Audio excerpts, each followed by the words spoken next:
கிறிஸ்து இயேசுவுக்குள் அன்பாய் அழைக்கப்பட்ட அன்புக்குரிய சகோதர சகோதரிகளே, நம்முடைய பிதாவாகிய தேவனுடைய மகா பெரிய கிருபையினாலே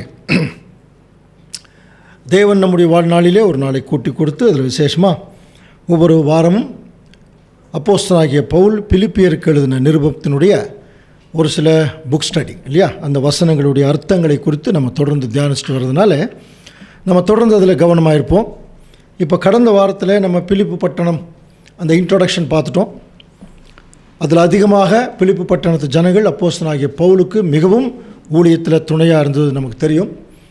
அதில் அவர்களுக்கு வந்த சோதனை பிரச்சனைகளும் தெரியும்.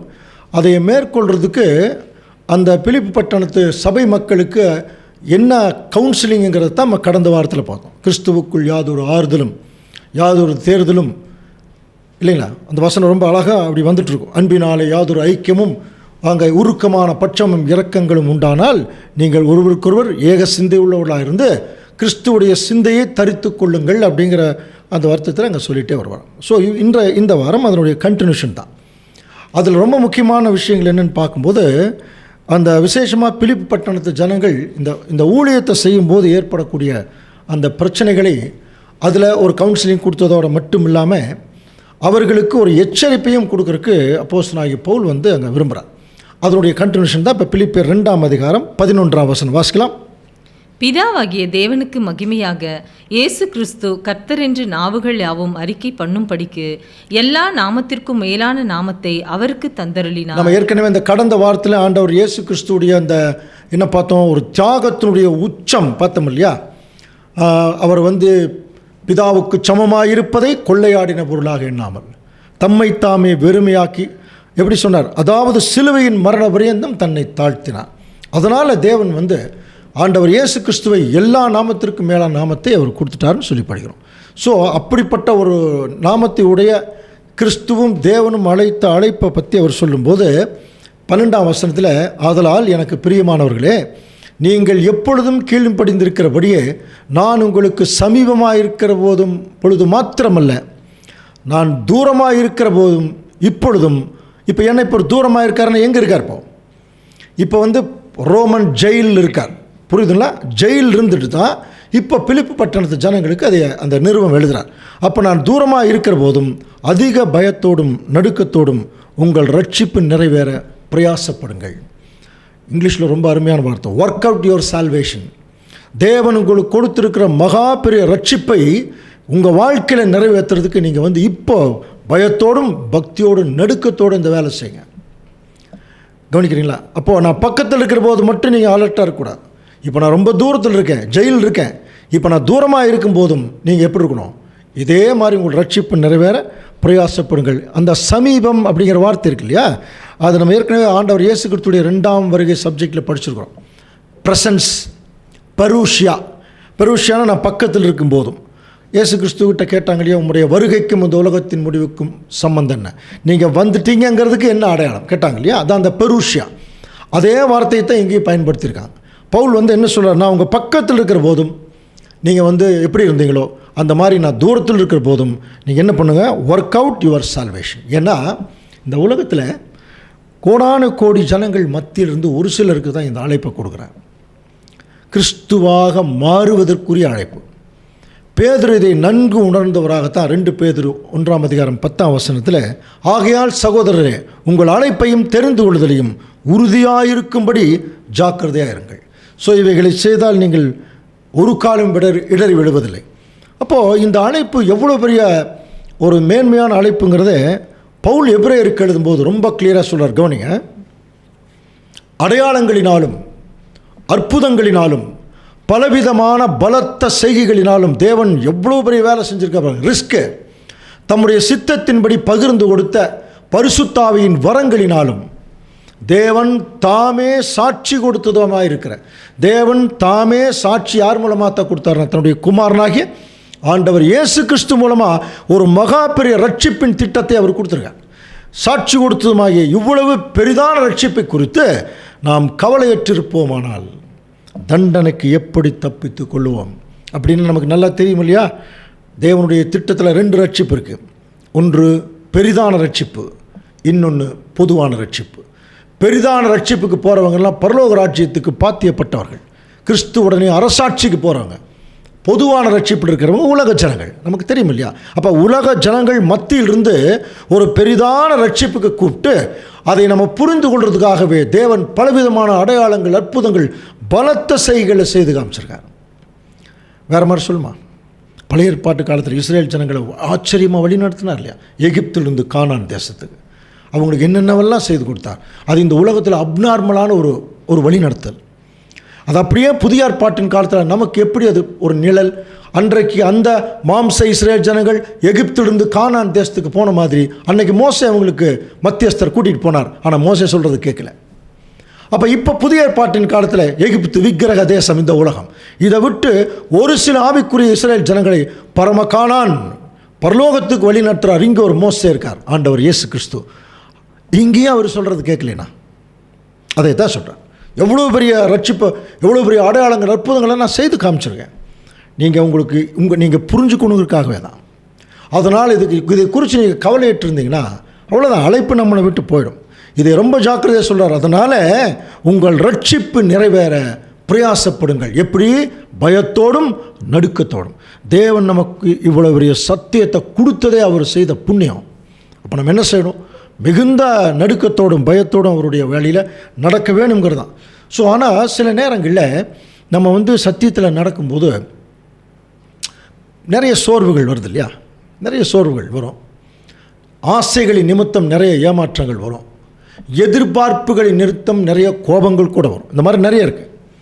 அப்படியெல்லாம் இருக்கும்போது சில நேரத்தில் அந்த நேரத்திலும் தேவன் நம்மளை எப்படி வழி நடத்துகிறார் அப்படிங்கிறத ஒரு வசனத்தின் மூலம் நமக்கு சொல்கிறத கவனிக்கலாம். பிலிப்பியர் 2:13 வாசிக்கலாம். ஏனெனில் தேவனே தம்முடைய தயவுள்ள சித்தத்தின்படி விருப்பத்தையும் செய்கையும் உங்களில் உண்டாக்குகிறவராய் இருக்கிறார். இந்த வசனம் எவ்வளோ பெரிய ஆறுதலான வசனம் தெரியுங்களா? ஆனால் அது எப்படி புரிஞ்சுக்கூடாதுன்னா, தேவனே தம்முடைய தயவுள்ள சித்தத்தின்படி விருப்பத்தையும் செய்கையும் உங்களில் உண்டாக்குறவராக இருக்கிறார். ஸோ இந்த வசனம் அது ஆவிக்குரிய அர்த்தத்துக்கு உட்பட்ட வசனம். இது எப்படி தவறாக புரிஞ்சுக்கூடாதுன்னா, நிறைய பேர் அப்போ நல்லா பாவம் பண்ணுறதுக்கு எனக்கு விருப்பமாக இருக்குது, அப்போ தேவன் தான் உருவாக்குறாரா, இப்படியெல்லாம் நடிச்சுக்குவான். அப்படி இல்லை. தேவனுடைய ஊழியத்தை செய்கிறதுக்கும் கீழ்ப்படுகிறதுக்கும் சில நேரத்தில் நம்மளால் உந்துதல் பண்ண முடியல. நம்மளால் சில நேரத்தில் முடியாது. அப்போ முடியாத போது நம்மளால் பாருங்க, அது குறித்து கமெண்ட்ரியில் எழுதின நம்முடைய மூத்த சகோதரர்கள் என்ன சொல்கிறாங்க? we could not do ourselves. நம்மளால் சில விஷயங்களை பண்ண முடியல. புரியுதுங்களா? சில நேரத்தில் ஒன்றுமே பண்ண முடியாத ஒரு சூழ்நிலை இருக்கும்போது தேவன் என்ன செய்கிறாரா? ஒரு உந்துதல் கொடுக்குறாரா நமக்குள்ளே. அதைத்தான் அந்த விருப்பத்தையும் செய்கையும் நமக்குள்ளே கொடுக்குறாரு. அந்த உந்துதல் கொடுத்து இப்போது தேவனுக்கேற்ற வழியில் நடக்கிறதுக்கு நமக்கு ஒரு வாய்ப்பு கொடுக்குறார். God who is working in us அப்படின்னு சொல்லப்பட்டிருக்கு. சில நேரங்கள் நமக்கு அந்த விருப்பத்தை செய்க வராது. சோர்வாயிருவோம், உலக பிரகாரமான ஆசை இச்சைகளுக்குள்ளே போயிடுவோம். ஆனால் தேவன் நம்மளை அழைத்திருக்கிறார். அழைத்தவர் உண்மை உள்ளவர்னு பைபிளில் படிச்சிருக்கிறோம். அதனால் அவருக்கு அந்த பொறுப்பு இருக்குது. நம்மளை மறுபடியும் கொண்டு போய் சேர்த்தோணுங்கிற பொறுப்பு இருக்கிறதுனால தேவனை என்ன செய்கிறாருன்னா, சில நேரத்தில் நம்ம பலவீனங்களாக இருக்கும் பொழுது அந்த விருப்பத்தை, அதாவது அவருக்கு வேலை செய்யணும், அவருக்கு கீழ்ப்படியணும் என்கிற விருப்பத்தை நமக்குள்ளே அவர் கொண்டு வரார். அந்த உங்கள்னு சொல்லக்கூடிய வார்த்தை இன்றைக்கு உலகத்தில் இருக்கிற எல்லா கிறிஸ்தவர்களுக்கும் பொருந்தாது, எல்லா சத்தியத்தில் இருக்கிறவங்களுக்கு பொருந்தாது. ஒரே ஒருத்தருக்கு பொருந்தும், த சர்ச் கிளாஸ், கிறிஸ்துவுடைய சரீரம். அப்படி இருக்காங்க பாருங்கள். அவர் பின்னாடியே போகிறது, அவர் சொல்கிறதையே கேட்குறது, அப்படி இருக்காங்க இல்லையா? அவங்க தான் உண்மையான சரீரம். சர்ச்சில் நிறைய பேர் இருக்கலாம், ஆனால் உண்மையான சரீரம் என்பது அவருடைய திருச்சபை. அந்த திருச்சபையை பார்த்து தான் உங்கள்னு பேசுகிறார். இது எல்லாருக்குமே பொருந்தாது. கவனிக்கிறீங்களா? ஒரு கணவன் நிற்கிறார், 100 பெண்கள் நின்னா கூட அவர் தன்னுடைய மனைவியை பார்த்து பேசினா அது மனைவிக்கு தான், அங்கே இருக்கிற எல்லா பெண்களுக்கும் இல்லை. மேபி அவர்கள் பெண்களாக இருக்கலாம், அவ்வளோதான். அவருடைய மனைவிக்கு தான் அந்த இன்ஸ்ட்ரக்ஷன் போய் சேரும். அந்த மாதிரி ஆண்டவர் இயேசு கிறிஸ்து சொல்லக்கூடிய வார்த்தைகள் அவருடைய திருச்சபையின் பிள்ளைகளுக்கு தான் அது போய் சேரும். அதனால தான் நாம் இந்த பூமிக்குரியவர்கள் அல்லன்னு சொல்கிறதுக்கு ஒரு அருமையான வசனம் அப்போஸ்தலனாகிய பவுல் நமக்கு சொல்கிறார். எபேசியர் 2:10. ஏனெனில் நற்கிரியைகளை செய்கிறதற்கு நாம் கிறிஸ்து இயேசுவுக்குள் சிருஷ்டிக்கப்பட்டு தேவனுடைய செய்கையாக இருக்கிறோம். பாரு, நம்மெல்லாங்கிறது யார் தெரியுமா? உண்மையான திருச்சபை. அவங்கள பார்த்து சொல்கிறார், நம்மெல்லாம் இந்த உலகத்தில் வாழ்கிறதுக்காக வந்தவங்க இல்லை, உலக பிரகாரமான அதுக்காக நம்ம பிறக்கவே இல்லைங்கிறார். நம்ம பிறந்தது எதுக்கு தெரியுமா? நற்கிரியைகளை செய்கிறதற்கு. கிறிஸ்து இயேசுவுக்குள் சிருஷ்டிக்கப்பட்ட தேவனுடைய செய்கை. You are the machine of God. அதுதான் அவனுடைய அர்த்தம். ஒரு மெஷின் தான், சுவிட்ச் போட்டால் ஓடும், ஆஃப் பண்ணால் ஆஃப் ஆகிடும், அவ்வளோதான். இந்த மிஷினுக்கென்று தனியாக எந்த ஒரு விருப்பு வெறுப்புகள் கிடையாது. அதே மாதிரி தான் நமக்கு இந்த உலகத்தில் தேவனுடைய சித்தத்தை செய்கிறதுக்கு தான் நம்ம பிறந்திருக்கிறோம். நம்முடைய விருப்பத்தை செய்கிறதுக்கு இல்லை. அது உலகத்தில் நிறைய ஜனங்க இருக்கிறான், கிறிஸ்தவர்கள் இருக்கிறாங்க, எல்லாம் அவங்க விருப்பத்துக்கு போயிடுவாங்க. ஆனால் உண்மையான திருச்சபை மக்கள் அவங்க விருப்பத்தை நிறைவேற்றுறதுக்காக இங்கே வரல. நம்மெல்லாம் தேவனுடைய செய்களாக இருக்கிறோம். அடுத்தது, அவைகளில் நாம் நடக்கும்படி அவர் முன்னதாக அவைகளை ஆயத்தம் பண்ணியிருக்கிறார். முன்னதாகவே நம்ம சில விஷயங்கள் தேவனுக்கென்று செய்கிற விஷயத்தை ஆல்ரெடி பிளான் பண்ணியிருக்கிறோம். அப்போ அந்த காரியங்கள் முன்னாடி வரும்போது நம்ம எவ்வளவு ஆவல் உள்ளவர்களோ அந்த வேலையை செய்யணும், எவ்வளவு ஆவல் உள்ளவர்களோ அந்த சத்தியத்துக்குள்ளே நம்ம அந்த தொடர்ந்து பிரயாணம் பண்ணணும், இல்லையா? அதைத்தான் இங்கே பவுல் சொல்கிறார். அப்போ நீங்கள் தொடர்ந்து அலர்ட்டாக இருங்க. உங்களுடைய ரட்சிப்பு நிறைவேறி முடிக்கணும்னா அப்போ தான் நீங்கள் கிறிஸ்துவுடைய ராஜ்யத்தில் ராஜாவாக இருக்கணும். பவுல் இதை சொல்லிட்டு பாருங்கள், 14ஆம் வசனத்தில், நான் வீணாக ஓடினதும் வீணாக பிரயாசப்பட்டதும் இல்லை என்கிற மகிழ்ச்சி எனக்கு எப்போ வரணும்? கிறிஸ்துவின் நாளில் எனக்கு உண்டாயிருப்பதற்கு ஜீவவசனத்தை பிடித்து கொண்டு உலகத்திலே. அருமையான வார்த்தை பாருங்கள், அருமையான வார்த்தை. சுடர்களைப் போல பிரகாசிக்கிற நீங்கள். அப்போ திருச்சபையின் பிள்ளைகள் எப்படி இருக்கணும்? சுடர்னாலே சூரியன் மாதிரி. அப்போ நம்முடைய பேச்சில் சிந்தையிலெல்லாம் சுற்றில் இருக்கிறவர்களுக்கு நம்ம ஒரு ரோல் மாடலாக இருந்து காட்டணுமா? அதுதான் சுடர்களைப் போல. அப்போ பவுல் அதுக்கு தான் பிரயாசப்படுறார். கிறிஸ்துவின் நாள் வரும்போது நான் வேஸ்ட்டாக வேலை செய்யலைங்கிறத நான் புரிஞ்சுக்கணும். அதுக்காக நீங்கள் இப்போ என்ன பண்ணுங்க? கிறிஸ்துவுடைய நாளில் நான் வீணாக ஓடலைங்கிறத நான் கன்ஃபார்ம் பண்ணணும். அவ்வளோ கஷ்டப்பட்டிருக்கேன், அவ்வளோ அடிபட்டிருக்கேன். அதான் ஒரு எத்தனை பிரச்சனைகளுக்கு அவளுக்குள்ளே போயிருக்கார், படிச்சிருக்கோம் இல்லையா? அவ்வளோ கஷ்டமும் வேஸ்ட் ஆகலை அப்படிங்கிறது எனக்கு தெரியணும். எப்போது? கிறிஸ்துவின் நாள் அவர் அந்த ரிவார்டு கொடுக்கும்போது, அந்த அவார்டு கொடுக்கும்போது, இல்லையா? அதை கொடுக்கும்போது எனக்கு தெரியறதுக்கு இப்போ நீங்கள் எப்படி இருக்கணும் நம்மளை பார்த்து சொல்கிறார். இது நம்மளுக்கு பிலிப்பு பட்டணத்து ஜனங்களுக்கு மாத்திரமல்ல, அன்புக்குரிய சகோதர சகோதரர்களே, நமக்கு சேர்த்து தான். என்ன சொல்கிறார் பாருங்க. சுடர்களைப் போல பிரகாசிக்கிற நீங்கள் கோணலும் மாறுபாடுமான சந்ததியின் நடுவில். இப்போ நம்ம இருக்கிற சந்ததி எப்படி தான் இருக்கா? கோணையாக இருக்குது, மாறுபாடாக இருக்குது. அதற்கு நடுவில் நீங்கள் எப்படி இருங்க? குற்றமற்றவர்களும் கபடற்றவர்களும் தேவனுடைய மாசற்ற பிள்ளைகளாக இருக்கும்படிக்கு நீங்கள் எப்படி இருக்கணும்? எல்லாவற்றையும் முறுமுறுப்பில்லாமலும் தர்க்கிப்பில்லாமலும். அப்போ தேவனுடைய வேலையை செய்கிறதுக்கு தானே கூப்பிட்டாரு. அப்போ தேவனுடைய வேலையை செய்கிறதுல தேவனுடைய பிள்ளைகள் எப்படி இருக்கக்கூடாதுன்னா முறுமுறுப்பு, தர்க்கிப்பு, இது ரெண்டுமே இருக்கக்கூடாது. ஒரு கோஆர்டினேஷன், ஒரு ஒருங்கிணைப்பு, அதுதான். அப்போ திருச்சபையின் பிள்ளைகள் மத்தியில் அந்த ஒருங்கிணைப்பு இருந்துச்சுன்னா, ஒரு கோஆர்டினேஷன், ஒரு அன்பு, ஒரு ஆறுதல், தேர்தல், இது சுற்றிலும் அது சுழன்று கொண்டிருக்கும் போது ஒருவர் மாத்திரமல்ல, சுற்றில் இருக்கிற எல்லா சபை மக்களுமே இந்த கோணலும் மாறுபாடுமான சந்ததிக்கு நடுவில் சுடர்கள் மூல பிரகாசம். சுடர்லாம் தெரியும் இல்லையா? இன்றைக்கெல்லாம் சூப்பர் ஸ்டார்னு சொல்கிறாங்க, புரியுதுங்களா? அவங்க பின்னாடி எத்தனாயிரம் பேர் போகிறாங்க. அவங்க கீழே விழுந்தா இவங்க கீழே விழுகிறாங்க. அவங்க எந்திரிச்சிக்கிறாங்க, கையை தூக்குறான் பாருங்கள். அவங்க ஏதோ ஒரு விஷயத்துக்கு ரோல் மாடலாக காமிச்சிட்டாங்க. அது நல்ல விஷயமோ கெட்ட விஷயமோ அடுத்த விஷயம். ஸோ ஆனால் அவங்க ஒரு ஸ்டார், ஒரு கிரிக்கெட் ஸ்டார் அப்படியே சொல்கிறாங்க இல்லையா? இப்போ நம்மளையும் தேவன் இப்படி தான் கூப்பிட்டார், வானத்து நட்சத்திரங்களைப் போல கூப்பிட்டார் இல்லையா? அப்போ இந்த வானத்து நட்சத்திரங்களைப் போல அழைக்கப்பட்ட தேவனுடைய பிள்ளைகள் இந்த பூமியிலேயே சுடர்கள் போல இருக்கணும். அவர்கள் வாழ்க்கையே வெளிச்சமாக இருக்கணும். அந்த வெளிச்சத்துக்கு எல்லாரும் வரணும். அல்லது அவர்களைப் போல இவங்க மாதிரி நாமளும் இருக்கணும்னு சொல்கிற அளவுக்கு இருக்கணும். அது நம்ம உலகம் முழுதும் இருக்கணுங்கிற அவசியம் இல்லை. நம்மலாம் கிறிஸ்து மாதிரி சூரியன் இல்லை, நம்ம ஒரு விளக்குன்னு சொல்லிட்டேன் இல்லையா? மத்தேயு ஆண்டவர் சொல்லும்போது, நீங்கள் ஒரு வெளிச்சமாக இருக்கீங்க. விளக்கை கொளுத்தி விளக்கு மரக்காலால் மூடி வைக்க மாட்டாங்க, விளக்கு தண்டின் மேலே வச்சா அந்த வீடு முழுதும் வெளிச்சம் கொடுக்கும் சொன்னார் இல்லையா? அப்போ நம்ம எங்கே இருக்கிறோமோ அங்கே வெளிச்சம் கொடுத்தா போதும், அங்கே ஒரு ரோல் மாடலாக இருந்தால் போதும். நீ வெளியெல்லாம் போய் ஊர் ஃபுல்லாக போகணுங்கிற அவசியம் இல்லை. ஆனால் இந்த ஒரு கண்டிஷனில் தேவனுடைய பிள்ளைகள் இருக்கணும். அதனால தான் நமக்கு எப்படிப்பட்ட பிள்ளைகளாக இருக்கிறோங்கிறதுக்கு அப்போஸ்தலனாகிய பவுல் கொரிந்தியருக்கு எழுதுகிறார். 2 கொரிந்தியர் 4ஆம் அதிகாரம் 6ஆம் வசனம். இருளில் இருந்து வெளிச்சத்தை பிரகாசிக்க சொன்ன தேவன் இயேசு கிறிஸ்துவின் முகத்திலுள்ள தமது மகிமையின் அறிவாகிய ஒளியை தோன்ற பண்ணும் பொருளாக. பாருங்க, இயேசு கிறிஸ்துவிட்ட இருக்கிற அறிவு ஒளியை நம்ம வாங்கியிருக்கோம் இல்லையா? அதை என்ன பண்ணோம்? இப்போ ரிஃப்ளெக்ட் பண்ணோம். அவர்கிட்ட வாங்கியாச்சு, அறிவை மட்டுமா வாங்கணும்? நல்லா கவனிச்சு பாருங்கள். கிறிஸ்துக்கிட்ட அறிவை மட்டும்தான் வாங்கியிருக்குமா? இல்லையே, அவரையே வாங்கியிருக்கோம். அவருடைய கேரக்டர் இல்லையா, அவருடைய சிந்தை எண்ணம், அதைத்தான் பவுல் சொன்னார், கிறிஸ்து இயேசுவில் இருந்த சிந்தையே உங்களிலும் இருக்க கடவுள். அதை வாங்கி நீங்கள் ரிஃப்ளெக்ட் பண்ண உங்கள் இருதயங்களில் அவர் பிரகாசித்தார். அதனால தான் எபேசியர் 5ஆம் அதிகாரம் 8ஆம் வசனத்தில், முற்காலத்தில் நீங்கள் அந்தகாரமாக இருந்தீங்க, இப்பொழுதோ கர்த்தருக்குள் எப்படி இருக்கீங்க? நீங்கள் வெளிச்சமாக இருக்கீங்க, அதனால் நீங்கள் வெளிச்சத்தின் பிள்ளைகளாக இருங்க. இதே தெசலோனிக்கேயருக்கு எழுதும் பொழுது 5ஆம் அதிகாரம் 5ஆம் வசனம், நீங்கள் எல்லாரும் வெளிச்சத்தின் பிள்ளைகளும் பகலின் பிள்ளைகளுமாய் இருக்கிறீர்கள். பாருங்க, இப்போ நம்மெல்லாம் இரவுக்கும் இருளுக்கும் உள்ளானவர்கள் அல்லவே. அது என்ன பகலின் பிள்ளைகள் அப்படின்னா, பகலில் எப்பொழுதுமே கண்டினியூஸாக தூங்காமல் இருப்போம் இல்லையா, அதுதான் பகலின் பிள்ளைகள். அப்போ கூட நிறைய பேர் தூங்கிடுறாங்க, அது வேறு விஷயம்.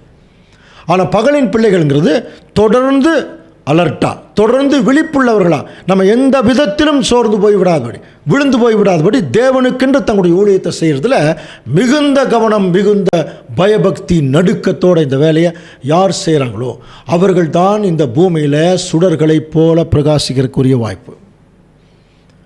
ஆண்டவர் இயேசு கிறிஸ்து இந்த பூமிக்கு வரும்போது, அவருக்கு முன்னாடி 6 மாதத்துக்கு முன்னாடி பிறந்தவர் ஒருத்தர் வந்தார். அன்னைக்கு இருந்த இஸ்ரேல் ஜனங்களுக்கு ஒரு சுடர் மாதிரி பிரகாசித்தார். அவர் நமக்கு யாருன்னு தெரியும் இல்லையா? அப்போஸ்தலனாகிய யோவானா, ஆண்டவருக்கு ஞானஸ்தானம் கொடுத்த யோவான். அவர் தன்னுடைய ஊழியத்தை முடிக்கிறத பற்றி சொல்லும் பொழுது அப்போஸ்தலர் நிருபத்தில் இதை குறித்து பேசுகிறார் பார்.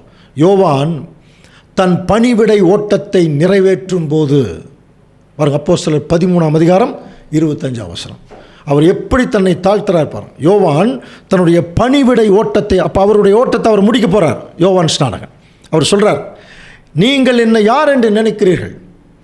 நான் அவர் அல்ல, நீங்கள் நினைக்கிறவர் நான் அல்ல. எனக்கு பின்னொருத்தர் வரார், அவருடைய பாதரட்சியை அவிழ்க்கிறதற்கு நான் பாத்திரன் அல்ல.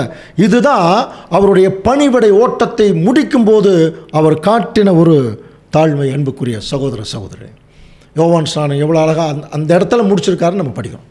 அதே மாதிரி தான் ஆண்டவர் இயேசு கிறிஸ்துவை பின்பற்றக்கூடிய பிள்ளைகள் கூட தங்களுடைய ஓட்டத்தை முடிக்கிறது வரைக்கும் அவர்கள் இந்த பூமியில் சுடர்கள் மாதிரி தான் இருக்கணும். அதனால் பவுல் இப்படி நீங்கள் சுடர்களைப் போல பிரகாசித்து வர்றதுக்கு என்னாலான எல்லா முயற்சிகளையும் நான் எடுத்திருக்கேன். அதில் ரொம்ப ஹையஸ்ட் முயற்சி என்னன்னு சொல்லி கவனிக்கும் பொழுது அங்கே அப்போஸ்தலர் 20-24 வாசிக்கலாம். ஆகிலும் அவைகளில் ஒன்றையும் குறித்து கவலைப்படேன், என் பிராணனையும் நான் அருமையாக எண்ணேன். பாருங்க என்ன சொல்ற, என் பிராணனையும் நான் அருமையாக, என் உயிரை நான் மதிக்கலைங்கிறார். என் ஓட்டத்தை சந்தோஷத்தோடு முடிக்கவும் தேவனுடைய கிருபையின் சுவிசேஷத்தை பிரசங்கிக்கும்படி தேவன் கிறிஸ்துவின் மூலமாக இந்த ஊழியத்தை நிறைவேற்றவே நான் விரும்புகிறேன். அப்போ பவுல் இப்படி தேவனுடைய பிள்ளைகள் மேலே வர்றதுக்கு தன்னுடைய உயிரை கூட கொடுக்கறதுக்கு அவர் தயாராக இருக்கேங்கிறதுனால தான் பிலிப்பு பட்டணத்து ஜனங்களுக்கு அவ்வளோ அலர்ட்டாக எழுதுகிறார். அதில் 17 வசனம் வாசிக்கலாம். மேலும் உங்கள் விசுவாசமாகிய பலியின் மேலும் ஊழியத்தின் மேலும் நான் வார்க்கப்பட்டு போனாலும் நான் மகிழ்ந்து உங்கள் அனைவரோடும் கூட சந்தோஷப்படுவேன். கவனிக்கிறீங்களா? உங்கள் விசுவாசமாகிய பலியின் மேலே ஊழியத்தின் மேலும் நான் வார்க்கப்பட்டு போனாலும். அது என்ன வார்க்கப்பட்டு போனாலும்? இதே திருத்துவம் பைபிளில் பார்த்தீங்கன்னா, நம்பிக்கையில் நீங்கள் படைக்கும் பலியில் நான் என் இரத்தத்தையே பலி பொருளாக வார்க்கணும் அப்படின்னு என்ன அர்த்தம்? நான் ரத்தம் சிந்தி சாகிறதுக்கு போனால் கூட, கவனிக்கிறீங்களா, உங்கள் அனைவரோடும் கூட நான் எப்படி இருப்பேன்? ரொம்ப சந்தோஷமாக இருப்பேன். ஸோ இதை நிமித்தம் நீங்களும் என்னோட கூட நீங்கள் சந்தோஷப்படுங்கள். கவனிக்கிறீங்களா? அப்போது இப்படிப்பட்ட சக ஊழியத்தில் இருக்கக்கூடிய சகோதரர்கள் எல்லாம் நல்லா ஊழியத்தில் மேலே வர்றதுக்கு நான் என் ரத்தத்தை சிந்துறதுக்கு கூட நான் தயாராக இருக்கேன் அப்படின்னு சொல்லிட்டு ஒரு அருமையான அன்பினுடைய உறவுகளை குறித்து இங்கே பேசுகிறார். கவனிங்க, அதில் பிலிப்பியர் 2ஆம் அதிகாரம் 19ஆம் வசனம் வாசிக்கலாம். அன்றியும் நானும் உங்கள் செய்திகளை அறிந்து மனம் தேறுதல் அடையும் படிக்கு சீக்கிரமாய் தீமோத்தேயுவை உங்களிடத்தில் அனுப்பலாம் என்று கர்த்தராகிய இயேசுவுக்குள் நம்பியிருக்கிறேன். இப்போ இந்த வசனங்கள் எல்லாம் படிக்கும்போது நமக்கு புரியுது இல்லையா? அவர் ஜெயிலில் இருக்கார். ஆனால் இப்போ அந்த பிலிப்பு பட்டணத்து ஜனங்கள் மேலே, சபை மக்கள் மேலே அவருக்கு இருந்த ஒரு அன்பு, ஆர்வம் பார்த்தீங்கன்னா, நானும் உங்கள் செய்திகளை அறிந்து மனத்தேறுதல் அடையும்படி. அப்படின்னா புரியுதா? இவர் ஜெயில் இருந்தால் கூட இவருடைய சிந்தனை முழுவதும் யார்கிட்ட தான் இருக்குது? சபை மக்கள்கிட்ட தான். எப்படி இருக்காங்களோ, இந்த சபை எப்படி இருக்குது, அந்த சகோதரன் எப்படி இருக்காரு தெரியலையே, நான் இங்கே ஜெயில் இருக்கேன், அவங்க எப்படி இருப்பாங்களோ, இப்போ அவங்கள பற்றி தெரியணும், அவங்க நல்லா இருக்காங்க அப்படின்னு தெரிஞ்சுன்னா நான் ரொம்ப மனத்தேர்தல் அடைவேன். அதுக்கு நான் இப்போ என்ன பண்ணுறேன் பாருங்கள், தீமோத்தேயுவை உங்களிடத்தில் அனுப்பலாம் என்று கர்த்தராகிய இயேசு கிறிஸ்துவுக்குள் நான் நம்பியிருக்கேன். ஸோ தீமோத்தேயு யாருன்னு நமக்கு தெரியும் இல்லையா? தீமோத்தேயு அவர் எப்படி இருக்கார் பாருங்கள். அதேனென்றால் உங்கள் காரியங்களை உண்மையாய் விசாரிக்கிறதற்கு பாருங்கள், என்னை போல மனதுள்ளவன் அவனே என்று வேறொருவனும், அப்படின்னா எவ்வளோ பெரிய அண்டர்ஸ்டாண்டிங்கோடு பேசுகிறார். உங்களை பற்றி சரியாக பார்த்து சொல்கிறதுக்கு என்ன மாதிரியே ஒருத்தர் இருக்கான்னா அவன் யார் தான்? அவன் என்னுடைய மகன். ஆக்சுவலாக மகன் இல்லை, ஊழியக்காரன் தான். ஆனால் பவுல் ஒரு பெற்றெடுத்த மகனைப் போல் அங்கே அந்த தீமோத்தேயுவை ட்ரீட் பண்ணுறதை நம்ம கவனிக்கலாம்.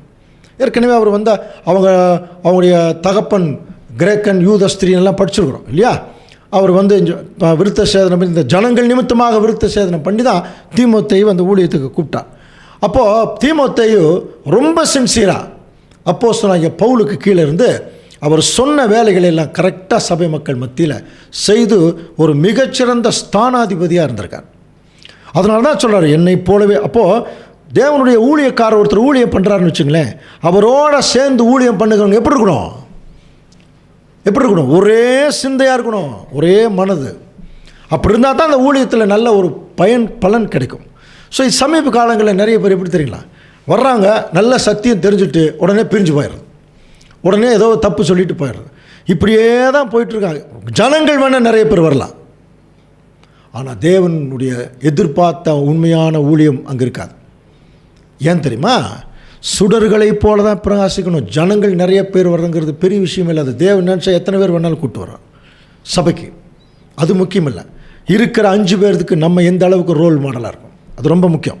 சுடர்களை போல பிரகாசிக்கணும். அப்போ தேவனுடைய அந்த ஊழியத்தில் அப்போஸ்தலனாகிய பவுலுக்கு தீமோத்தேயு எவ்வளோ அருமையாக உதவியாக இருந்திருக்கார். ஒரே மனதோட என்ன மாதிரி வார்த்தை சொல்கிறா பாரு, என்ன மாதிரி ஒரு மைண்ட் உள்ளவன். அதனால் உங்களை பற்றி தெளிவாக என்கிட்ட சொல்லுவாங்க. ஆனால் ஒரு சிலர் அப்போ கூட நிறைய பேர் பவுலை விட்டு பிரிஞ்சு போனவர்கள் கூட இருக்காங்க. அவங்கள குறித்து எழுதுகிறார் பாருங்கள், பிலிப்பியர் 2:21. மற்றவர்கள் எல்லாரும் கிறிஸ்து இயேசுக்குரியவைகளை தேடாமல் தங்களுக்குரியவைகளையே தேடுகிறார்கள். பாருங்க, இன்னொரு குரூப் இருக்காங்க. அவர்கள் மற்றவர்கள் எல்லாரும் கிறிஸ்து இயேசுக்குரியவைகளை தேடாமல் தங்களுக்குரியவைகளே தேடுறாங்க. அப்படின்னா உலகத்துக்குள்ளே போயிட்டாங்களாம். இதை பற்றி இங்கே பிலிப்பியருக்கு பவுல் எழுதுகிறார். ஆனால் யார் வெளியில் போனாங்கன்னு நமக்கு தெரியல இல்லையா? இப்போ தீமோத்தேயு அனுப்புகிறேன்னு சொன்னார் இல்லையா?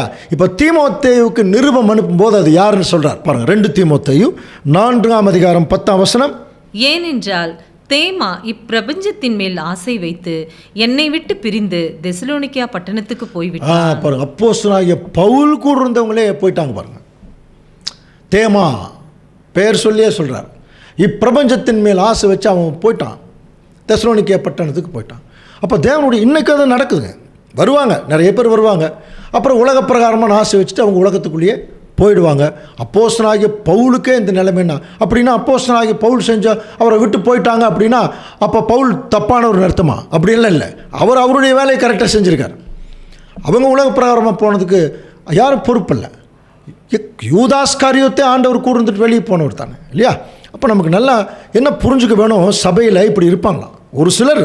தீமோத்தேயுவை போல தேவனுடைய ஊழியக்காரனோடு இருந்து பலவிதமான கஷ்டங்கள், பிரச்சனைகள், வியாகுலங்கள் மத்தியில் ஒன்றா இருந்து ஒற்றுமையாக இருந்து ஆண்டவர் இயேசு கிறிஸ்துடைய நாமத்தை மகிமைப்படுத்தி அதன் மூலம் தேவனுடைய நாமத்தை மகிமைப்படுத்தக்கூடிய பிள்ளைகளாக இருப்பாங்க.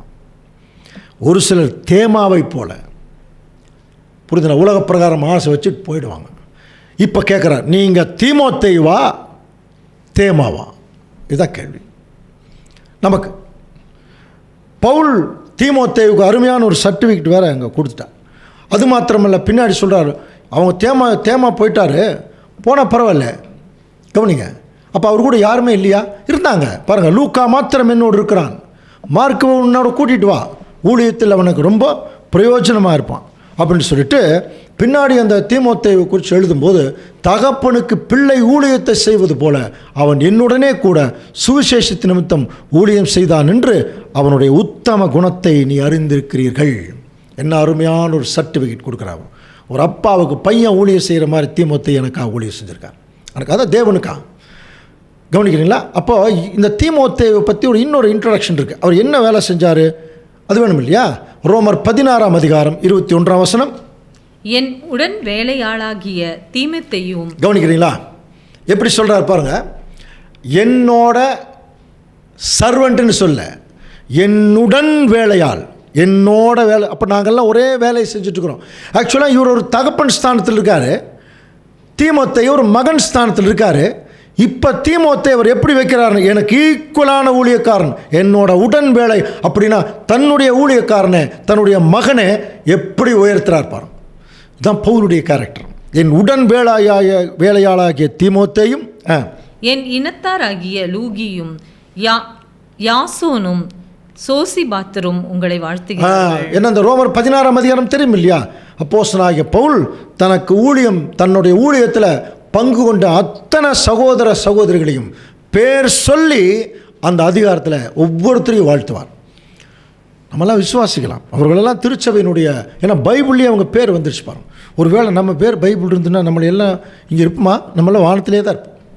ஆனால் அந்த பிலிப்பு பட்டணத்து ஜனங்களுக்கு அவர் சொன்ன வார்த்தைகள் எல்லாமே இன்றைக்கி நமக்கு அவர் சொல்லக்கூடிய வார்த்தைகள் என்று நம்ம புரிந்து கொள்ள வேணும்.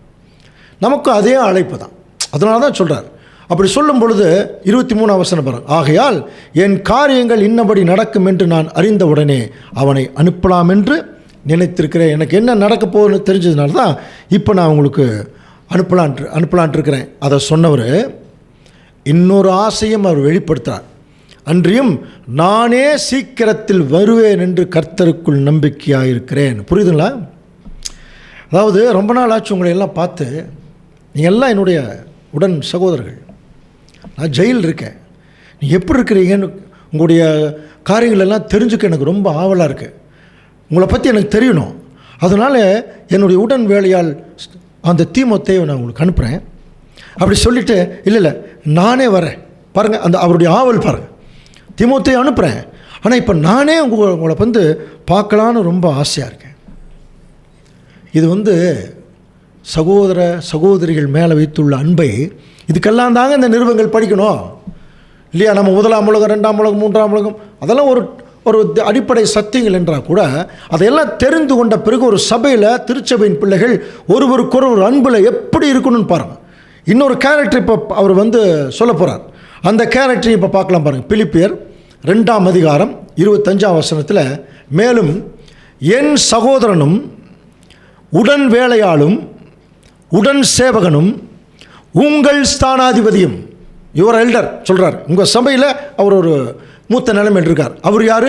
எனக்கு உடன் வேலையாள், என்னுடைய சகோதரன், உடன் சேவகன், என் குறைச்சலுக்கு உதவி செய்தவனுமான. அப்போ எனக்கு எப்பப்பெல்லாம் கஷ்டம் வந்ததோ அப்போல்லாம் எனக்கு உதவி செய்த தீத்துவை உங்களிடத்தில் அனுப்ப வேண்டும் என்று எண்ணினேன். முதல்ல என்ன சொன்னார்? தீமோத்தேயுவை அனுப்புகிறேங்கிறார். அப்புறம் நானே வர்றேங்கிறார். இப்போது அவருக்கு ரொம்ப முக்கியமான இன்னொரு கேரக்டர் சொல்கிறார். அவர் உடன் வேலையாள், ஸ்தானாதிபதி, என் குறைச்சலுக்கு உதவி செய்தவன். இவங்களாம் இப்படிப்பட்ட ஒருத்தர் அவங்க விட்டு அனுப்புகிறேன். அப்போது அந்த பிலிப்பு பட்டணத்து ஜனங்கள் மேலே எவ்வளவு வாஞ்சை உள்ளவராக இருந்திருக்கார் பாருங்க. ஸோ இதை சொல்லிவிட்டு அதுலேயே அது யாருங்கிறத குறித்து சொல்லும் பொழுது 2 கொரிந்தியர் 8ஆம் அதிகாரம் 23ஆம் வசனம். தீத்துவை குறித்து ஒருவன் விசாரித்தால் அவன் எனக்கு கூட்டாளியும் உங்களுக்காக என் உடன் வேலையாளுமாய் இருக்கிறான் என்றும், எங்கள் சகோதரரை குறித்து ஒருவன் விசாரித்தால் அவர்கள் சபைகளுடைய ஸ்தானாதிபதிகளும் கிறிஸ்துவுக்கு மகிமையுமாய் இருக்கிறார்கள் என்று அறிய கடவன். பத்தினது எப்போ தீத்துன்னு சொல்கிறார் இல்லையா? அவரை பற்றி சொல்கிறார். அந்த தீத்து அங்கே எப்படி சொன்னார்? உங்கள் ஸ்தானாதிபதி, என்னுடைய சகோதரன், என்னுடைய வேலைக்காரன். ஸோ இந்த தீத்துவுக்கு தான் அவர் அந்த நிருபங்கள் எழுதினார். இந்த தீமோத்தேயுக்கு அப்புறம் தீத்துன்னு ஒரு நிருபம் இருக்கு இல்லையா? இந்த நிருபங்கள் எழுதும்போது இந்த தீத்துவனுடைய கேரக்டர் பாருங்கள். அந்த தீத்துவை உங்கள்கிட்ட அனுப்பலான்ட்டு நான் இருக்கேன், ஆனால் அவன் உங்கள் எல்லார் மேலும் வாஞ்சி உள்ளவனும். இப்போ பாருங்கள், இவர் ஓரமாக நிற்கிறார். பிலிப்பஸ் பட்டணத்து ஜனங்கள் நிற்கிறாங்க. இங்கே தீத்துவை சொல்கிறார். இந்த தீத்து உங்கள் மேலே ரொம்ப வாஞ்சி உள்ளவனாக இருக்கான். அடுத்தது, தான் வியாதிப்பட்டதை நீங்கள் கேள்விப்பட்டதினாலே மிகவும் வியாகுலப்பட்டிருக்கிறான். ஏதாவது புரியுதுங்களா? கவனிக்கிறீங்களா? தான் வியாதிப்பட்டதை நீங்கள் கேள்விப்பட்டதுனால அவன் மிகவும் வியாகுலப்பட்டிருக்கான். எப்படி இது? தீத்து இங்கே பிலிப்பு பட்டணத்து ஜனங்கள் இவர் வியாதியாக இருக்காராம். சரி, இவர் வியாதியாக இருக்கிறாருங்கிறது இவங்க கேள்விப்படுறாங்க. அப்போ யார் ரொம்ப கஷ்டப்படணும்? அந்த பிலிப்பு ஜனங்கள் தானே கஷ்டப்படணும். ஆனால் தீத்துவே கஷ்டப்படுறாராம். எப்படி இது? எப்படி? இதுதான் தேவனுடைய அந்த அன்பினுடைய ஆழம் பாருங்கள். புரியுதா? அதாவது தீத்து நினைக்கிறாராம், எனக்கு வியாதி வந்துருச்சேன்னு சொல்லி அந்த பிலிப்பு பட்டண ஜனங்கள் ஐயோ ரொம்ப கவலைப்படுவாங்களேன்னு சொல்லி இவர் கவலைப்படுறாராம். கவனிக்க, இது என்ன மாதிரி ஒரு அன்பு? இதை தாங்க பவுல் எழுதினார், கிறிஸ்துவுடைய அன்பின் அகலம் ஆழம் உயரம்னு எழுதினார். எவ்வளோ பெரிய அருமையான அன்பு பாருங்கள். தீமோத்தேயு, தீத்து, அப்போஸ்தலனாகிய பவுல் அன்பினுடைய அடையாளங்களாக இப்போ நம்ம கண்களுக்கு முன்பாக சுழன்று கொண்டிருக்கலாம். பாருங்கள் என்ன மாதிரி ஒரு பாண்டேஜ் பாருங்கள். இவருக்கு வியாதி வந்துருச்சுன்னு சொல்லி அவங்க வருத்தப்படுவாங்களேன்னு சொல்லி அவர் வருத்தப்படுறார். அப்படின்னா என்ன ஒரு அருமையான ஒரு பாண்டேஜ். திருவிவிலியம் பாருங்கள். ஏனெனில் அவர் உங்கள் எல்லாருக்காகவும் ஏக்கமாக இருக்கிறார். பாருங்கள், தீத்து ரொம்ப ஏங்குறாரா? யாரை பார்க்குறக்கு? பிலிப்பு பட்டணத்து ஜனங்களை பார்க்குறேன். இதெல்லாம் இப்போ போச்சுங்க. இந்த செல்ஃபோனுங்கிற பிசாசு வந்தோடனே ஒரு காலத்துல எல்லாம் ஒரு சகோதரர் ரொம்ப நாள் பார்க்கும்போது ஃபோன்லேயே சொல்லுவோம், பிரதர் எப்போ பிரதர் வர்றீங்க? ரொம்ப ஆசையாக இருக்குது. அந்த வார்த்தை வரும், உங்களை பார்க்குறதுக்கு ரொம்ப ஆசையாக இருக்குது பிரதர், வாங்க ஒரு நாள். அல்ல நான் உங்களை பார்க்குறேன். இந்த வார்த்தைகள் எல்லாம் இப்போ போயிடுச்சுங்க. ஆனால் இன்றைக்கி நிறையா கன்வென்ஷன் நடக்குது, நிறையா சப்ஜெக்ட் ஓடுது இல்லையா? யூடியூப்பில் சப்ஜெக்ட் என்னென்னமோ வருது. ஆனால் எது இல்லை? அந்த ஆழமான அன்பு போச்சு இல்லையா? இந்த டைமில் இதுதான் கோணலும் மாறுபாடான சந்ததியினுடைய கேரக்டரே சபைக்குள்ளே வந்ததுக்கு பிறகு இதற்கு நடுவில் ஒரு மாஸ்டர்ற பிள்ளைகளாக இருக்கணும்னா நீங்கள் தீத்துவை பாருங்கள், தீமோத்தேயுவை பாருங்கள், அப்போஸ்தலனாகிய பவுலை பாருங்கள். நீங்கள் அந்த இருக்கிற சகோதரனை பார்க்காதீங்க, இவங்கள சகோதரியை பார்க்காதீங்க, அந்த சபையில் அவங்க இப்படி இங்கே இப்படி பார்க்காதீங்க.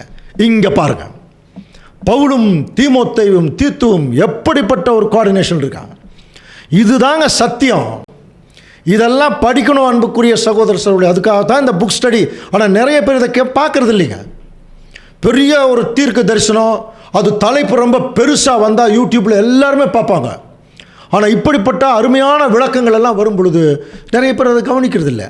ஆனால் ஒரு ஆறுதல் என்ன தெரியுமா? தேவனால் நியமிக்கப்பட்டவர்கள் அந்த கேரக்டருக்கு வர்றவங்கெல்லாம் இப்படிப்பட்ட சத்தியங்களை அதிகமாக கவனிப்பாங்க. அது நீங்களாக இருந்தால் தேவன் உங்கள் மூலம் மகிமைப்படுவார். இவ்வளோ தான் அன்புக்குரிய சகோதர சகோதரி. கொஞ்சம் கவனிக்கலாம். இப்போ இவருக்கு ஒரு வியாதியாக இருக்கான்.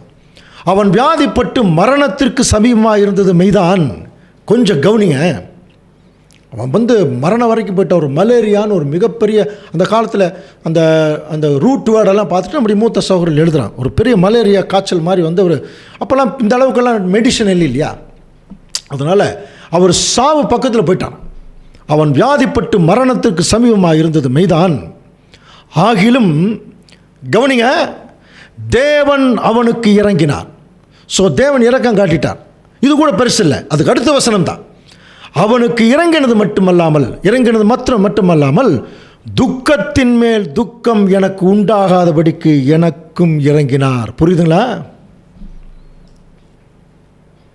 அன்புக்குரிய சகோதர சகோதரி? கவனிக்கலாம். அவன் செத்துட்டான்னா நான் துடிச்சிருவேன் தெரியும் தேவனுக்கு. அந்த அர்த்தம் கவனிங்க. அவன் மட்டும் எனக்கு இல்லாமல் போயிட்டான்னா நான் என்ன பண்ணுவேன்? சில பேர் சொல்கிறாங்க இல்லையா, நான் என்ன பண்ணுவேன், ரொம்ப கஷ்டப்படுவேனே அப்படின்னு தேவன் பார்த்துட்டு எனக்காகவே இறங்கிட்டு அவனுக்கு என்ன பண்ணிட்டார் தெரியுமா? ஆயுசு நாட்களை கொடுத்துட்டா இருக்கிறார். இது வல்லவோ அன்பு. அப்போஸ்தலனாகிய பவுல் வைத்த அன்பு. இங்கே பாருங்கள், பவுலும் தீமோத்தேயுவும் தீத்துவும் அன்பின் அடையாளங்களாக நமக்கு முன்னாடி நிற்கிறாங்க இல்லையா? இதெல்லாம் தான் நமக்கு ரோல் மாடல். இப்போ உண்மையான திருச்சபையின் பிள்ளைகளுக்கு பவுல் ஒரு சுடர் மாதிரி பிரகாசிக்கிறார். தீத்துவும் தீமோத்தேயும் ஒரு சுடர் மாதிரி பிரகாசிக்கிறாங்க. அவங்களுடைய கேரக்டர் வெளிச்சத்துக்குள்ளே நீங்கள் வாங்க. இதுதான் சத்தியம். சும்மா நம்ம வசனங்களை பேசிட்டு பிரசங்கம் பண்ணிட்டு வியாக்கியானம் சொல்லிட்டு ஒருத்தருக்கு ஒருத்தர் குறை சொல்லிட்டு இப்படி இருக்கிறதா சத்தியம்? திங்க் பண்ணி பாருங்க. இப்படி இருக்கிறதுக்கு பேரா சத்தியம்? என்ன அருமையான ஒரு அன்பின் பாண்டேஜ் பாருங்க. இப்படிப்பட்ட ஊழியக்காரர்களை தேவன் பரலோகத்திலிருந்து தன்னுடைய கரம் தொட்டு ஆசீர்வதிப்பார். ஏன் தெரியுமா? அவருடைய மனநிலையை அவங்க அப்படியே பிரதிபலிக்கிறாங்க. தேவன் இப்படித்தாங்க, அப்படிப்பட்ட மனநிலையில் உள்ளவராக இருக்கார். தன்னை யார் வெறுத்தாலும் அவர்களை நேசிக்கக்கூடிய எவ்வளோ பெரிய ஆழமான அன்பை தேவன் வச்சிருக்கார். அந்த அன்பை இந்த பூமிக்கு கொண்டு வந்து செஞ்சே காமிச்சிட்டார் நம்முடைய ஆண்டவர் இயேசு கிறிஸ்து. அவரை தலையாக கொண்ட தேவனுடைய பிள்ளைகள் இந்த பூமியில் எப்படி இருக்கணும்? அன்பின் அடையாளங்களாக சுற்றிட்டு இருக்க வேண்டாமா? கோவப்படுறது, ரோஷப்படுறது, இச்சைப்படுறது, கவனிக்கிறீங்களா? அது அந்த ஆக்ரோஷம் வர்றது, இதெல்லாம் தேவனுடைய பிள்ளைகளுக்கு செட் ஆகாது. சாந்தம், அமைதி, பொறுமை, சகோதர அன்பு, இணக்கம், பாசம் ரொம்ப முக்கியம். அவர்களுக்குள்ள அதுதான் இருந்தது இல்லையா? சொல்கிறார் பாருங்க, நான் அவன் செத்துட்டான்னா நான் ரொம்ப அப்செட் ஆயிடுவேன். தேவன் என்னை பார்த்துட்டு எனக்காகவே தேவன் இறங்கி அவனுக்கு கொஞ்சம் ஆயுசு நாட்களை கொடுத்தார் அப்படின்னா பவுல் எந்த அளவுக்கு அந்த தீத்து மேலெல்லாம் அன்பு வச்சிருப்பார். இதெல்லாம் தான் அன்புக்குரிய சகோதரர். இந்த கடைசி காலத்தில் நமக்கு நம்முடைய மனநிலைகள் மாறணும். நம்ம ரொம்ப மோசமாக இருக்கோம். நம்முடைய இருதயத்தின் சிந்தனைகள் சரியில்லை. ரொம்ப நினப்பு ஜாஸ்தி. சத்தியம் கொஞ்சம் தெரிஞ்சோன்னே பெரிய ஜட்ஜ் ஆயிரும் எல்லாருமே. அன்பு போய் பெருமை வந்துருச்சு இல்லையா? பாருங்கள், தயவு செய்து பிலிப்பு எழுதின நிருபத்தை கொஞ்சம் பாருங்கிறார். கவனிக்கிறீங்களா? இப்போ பாருங்கள், அதை எப்படி முடிக்கிறார். ஆகையால் நீங்கள் அவனை மறுபடியும் கண்டு சந்தோஷப்படவும் என் துக்கம் குறைவும் அவனை அதி சீக்கிரமாய் அனுப்பினேன். இப்போ ஏன் தீத்து அனுப்புகிறேன்னு சொல்கிறாருன்னா, தீத்து உடம்பு சரியில்லாமல் இருந்து அவர் என்ன ஆகிட்டார்? ரெக்கவரி ஆகிருக்கார். உடம்பு சரியில்லாமல் இருக்கிற போதே அந்த ஜனங்கள் வருத்தப்படுவாங்கன்னு சொன்னவர் அவர் ரெக்கவரி ஆகி அவரை பார்க்குறாங்கன்னா எப்படி இருப்பாங்க? எவ்வளோ சந்தோஷமாக இருப்பாங்க. அதனால் உங்களுடைய சந்தோஷத்தை நிறைவாக்குவதற்கு நான் என்ன செய்கிறேன்? இப்போ நான் தீத்துவை உங்களுக்கு அனுப்புகிறேன். அவன் சீக்கிரமாக சந்தோஷப்படுத்தும். அதனால் நீங்கள் என்ன பண்ணுங்க பாருங்கள். ஆனபடினாலே நீங்கள் கர்த்தருக்குள் மிகுந்த சந்தோஷத்தோடு அவனை ஏற்றுக்கொண்டு இப்படிப்பட்டவர்களை கனமாக எண்ணுங்கள். இப்படிப்பட்ட உண்மையான அன்பில் ஆழத்தில் இருக்கிறாங்க பாருங்கள் அன்புக்குரிய சகோதர சகோதரி. அந்த ஊழியக்காரர்களை தேவனுடைய பிள்ளைகள் எப்பொழுதுமே கனப்படுத்தணும். இங்கெல்லாம் எப்படி தெரியுமா? குரூப்பாக சேர்ந்துக்கிட்டு யார் தவறாக வழிநடத்துகிறாங்களோ அவங்கள நிறைய கனப்படுத்துவாங்க. உண்மையான அன்பு செலுத்துகிறாங்க அவங்கள கீழே போட்டு மிதிப்பாங்க. ஆனால் திருச்சபையின் பிள்ளைகள் அப்படி இருக்கக்கூடாது. இந்த மாதிரி அன்பில் ஊழியர் செய்து அதற்காக கஷ்டப்படுறவங்க, அவமானப்படுறவங்கள எல்லாரும் என்ன செய்யணும்? கனப்படுத்தணும். கனப்படுத்தணும்னா தூக்கி தலையிலெல்லாம் வைக்க வேண்டியதில்லை. அவங்கள தொந்தரவு பண்ணாமல் இருந்தாலே போதும். அவங்களுக்கு வேலை செய்ய விட்டாலே போதும். அவங்க பேரை கெடுக்காமல் இருந்தாலே போதும். அப்படிப்பட்ட ஒரு சூழ்நிலை தான் இப்போ நம்ம வாழ்ந்துட்டுருக்குறோம். கடைசியாக அதை எப்படி முடிக்கிறார்? வாசிக்கலாம் பாருங்கள். பிலிப்பியர் 2:30. ஏனெனில் நீங்கள் எனக்கு செய்ய வேண்டிய ஊழியத்திலே உங்கள் குறைவை நிறைவாக்கும் படிக்கு அவன் தன் பிராணனையும் எண்ணாமல் கிறிஸ்துவின் ஊழியத்தின் நிமித்தம் மரணத்திற்கு சமீபமாய் இருந்தார். பாருங்க, நீங்கள் எனக்கு செய்ய வேண்டிய ஊழியத்திலே பாருங்க, உங்கள் குறைவை நிறைவாக்கும்படிக்கு அவன் தன் பிராணனையே எண்ணாமல், ரொம்ப மரணத்தில் இருக்கிறதையும் அவன் பார்க்காம கிறிஸ்துவின் ஊழிய நிமித்தம் அவன் எப்படி இருந்தான்? இதன் நிமித்தம் தான் அவன் மரணத்துக்குள்ளே போனான். அப்படின்னு என்ன அர்த்தம்? ஒரு ஊழியத்தின் நிமித்தம் ஒரு பெரிய பிரச்சனைக்குள்ளே போய் அவன் வெளியே வந்திருக்கான். அதனால் அப்படிப்பட்ட ஊழியக்காரர்களை நீங்கள் என்ன பண்ணுங்க, நான் உங்ககிட்ட அவளோடு அனுப்பும்போது உங்கள் மேல் அவன் வாஞ்சியாக இருக்கிறான், நீங்களும் அவன் மேல் வாஞ்சியாக இருக்கிறீங்க. அவன் வரும்போது அவனை கனம் பண்ணுங்க, சந்தோஷப்படுத்துங்க. இப்படியாக இந்த ஊழியத்தில் ஒவ்வொரு உண்மையான ஊழியக்காரரும் இப்படிப்பட்ட அன்பின் அடைக்கலத்துக்குள் இருக்கும்போது அவர்கள் இருக்கக்கூடிய சபையும் மெய்யாகவே ஒரு சுடர்களைப் போல பிரகாசிக்கும். அது கொஞ்சம் இருந்தாலும் பரவாயில்ல. அப்படிப்பட்ட ஒரு ஊழியத்தை நம்ம செய்கிறது தான் அன்புக்குரிய சகோதர சூழலை வந்திருக்கிறோம். அதை நமக்கு ரோல் மாடலாக இப்போ நம்ம மூத்த சகோதரர்கள் காமிச்சிருக்காங்க. அவர்கள் வெளியில் போகணுங்கிறது தான் தேவனுடைய சித்தம்.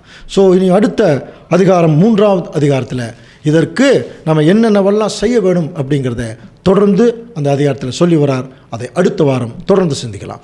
தேவன் தாமே இந்த வசனங்களை நமக்கு ஆசீர்வாதமாக்கி தருவாராக. ஆமென்.